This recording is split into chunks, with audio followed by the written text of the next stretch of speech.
रमेश जी ने अपने बड़े बेटे से फोन पर कहा, बेटा हमारा एक्सीडेंट हो गया है, मुझे ज्यादा चोट नहीं आई पर तेरी माँ की हालत गंभीर है, कुछ पैसों की जरूरत है और तेरी माँ को खून चढ़ाना है।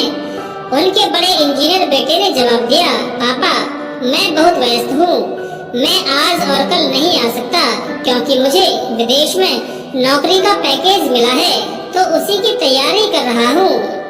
आपका भी तो यही सपना था और पैसे की भी तंगी चल रही है, पैसे की व्यवस्था आज खुद कर लीजिए, मैं बाद में दे दूंगा। उन्होंने अपने दूसरे डॉक्टर बेटे को फोन किया तो उसने भी आने से मना कर दिया, उसे अपने ससुराल की शादी में जाना था। हाँ इतना जरूर कहा कि पैसों की चिंता मत कीजिए, मैं भिजवा दूंगा। यह अलग बात है कि उसने कभी भी पैसे नहीं भिजवाए। उन्होंने बहुत मायूसी से फोन रखकर कहा कि अब उस नालायक को भी फोन करके क्या फायदा, जब ये दो लायक बेटे कुछ नहीं कर रहे हैं तो वो नालायक क्या कर लेगा। उन्होंने सोचा और बोझिल कदमों से अस्पताल में पत्नी के पास पहुंचे और कुर्सी पर बैठ गए। इस दौरान पुरानी बातें याद आने लगी। रमेश जी स्कूल में शिक्षक थे, उनके 3 बेटे और एक बेटी थी, बड़ा इंजीनियर और मंझला डॉक्टर था। दोनों अपनी पत्नियों के साथ अलग अलग शहरों में रहने लगे थे। बेटी की शादी भी उन्होंने खूब धूमधाम से की थी। सबसे छोटा बेटा पढ़ाई में ध्यान नहीं लगा पाया, 11वीं के बाद उसने पढ़ाई छोड़ दी और घर में ही रहने लगा। कहता था कि मुझे नौकरी नहीं करनी, अपने माता पिता की सेवा करनी है, पर मास्टर साहब उससे बहुत नाराज रहते थे। उन्होंने उसका नाम नालायक रख दिया था। दोनों बड़े भाई पिता के आज्ञाकारी थे पर वह गलत बात पर भी उनसे बहस कर बैठता था, इसलिए रमेश जी को वह पसंद नहीं आया।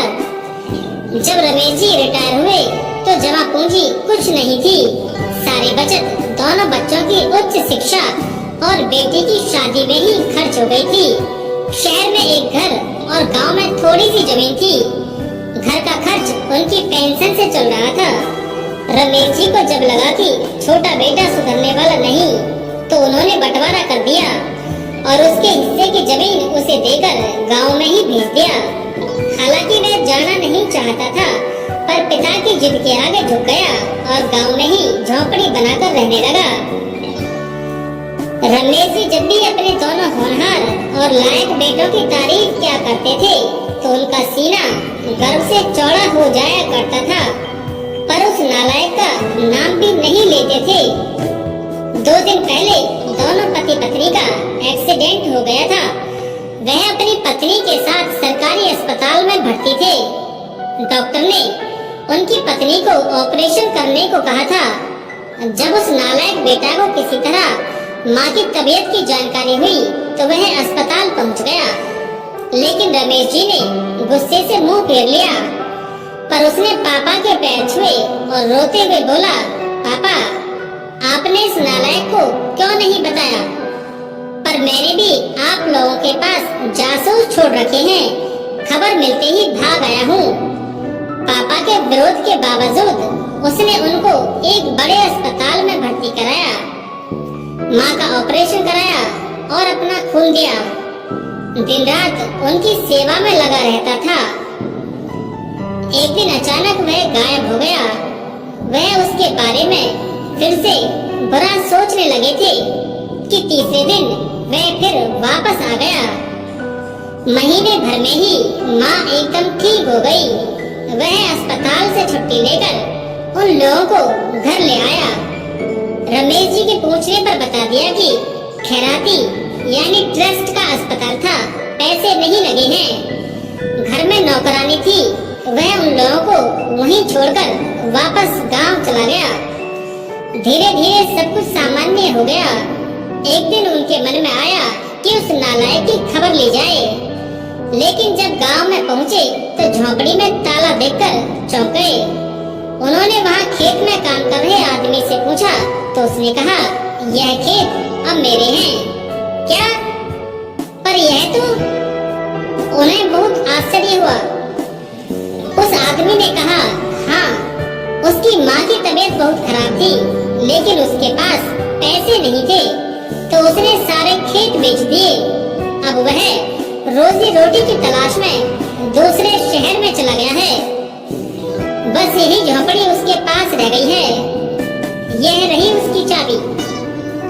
लेकिन जब वह झोपड़ी में दाखिल हुए तो उस नालायक की याद आ गई।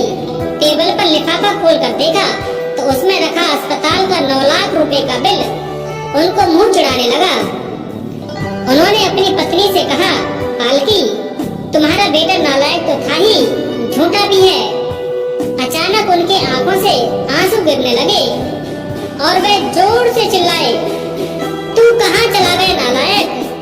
अपने पापा को छोड़कर एक बार वापस आ जा, फिर मैं तुझे कहीं जाने नहीं दूंगा। उनकी पत्नी के आंसू भी बहे जा रहे थे और रमेश जी को इंतजार था कि वह किसी तरह अपने नालायक बेटे को गले लगा ले। सचमुच बहुत नालायक था वो। दोस्तों, हम आशा करते हैं कि आपको नालायक बेटे की कहानी सुनकर जरूर अच्छी लगी होगी। अगर कहानी सचमुच अच्छी लगी हो तो इसे लाइक करें और चैनल को सब्सक्राइब जरूर कर दें, क्योंकि यदि आपके द्वारा इस चैनल को सब्सक्राइब किया जाएगा तो आपका कोई नुकसान नहीं होगा, बल्कि सब्सक्राइब करने से हमारा हौसला बढ़ेगा और हम लगातार आपके सामने प्रेरणादायक कहानियां लेकर आते रहेंगे।